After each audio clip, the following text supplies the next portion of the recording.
Hi mga itis! Dahil mahilig tayo sa siomay, hindi ko talaga pwedeng atrasan ang sikat na siomayan dito sa Triumph Taguig. Tignan mo naman yan. Napakaganda ng presentation. Pang party platter, oh. Akalain mo ba naman 35 pieces ng siomay yan siya? Balita ko kasi, bukod sa naglalakihan ng mga siomay dito, wala pang preservatives. Tapos, homemade pang chili sauce. Steamy Bite siomay pa lang pamagat ng store. Ang lokasyon galing sa Jollibee Triumph ng Balyeser. Pasukin mo yung Luzon Street. Ayun, makikita mo yan siya. Maliit lang na tindahan. 4 pala mga branches nila. Dito sa Taguig, pwede silang mag-deliver ha. PM mo sila dun sa Steamy Bites Siomay page. Una nating titikman ng chicken siomay, bagong-bago to sa menu. At ang maganda rito, pwede siya sa mga umiiwas sa pork. Bakit ka mo? Kasi nga chicken siomay.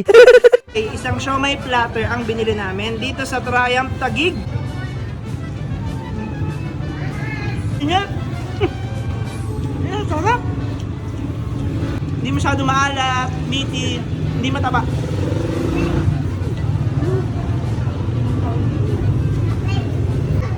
Grabe, sarap. Putek.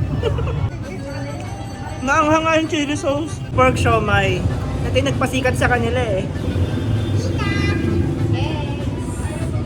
Medyo may konting taba. Mas maalat ng konti sa chicken. Pero puro yung laman Sarap.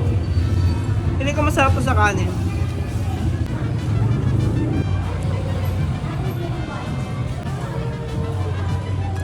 Yun lang.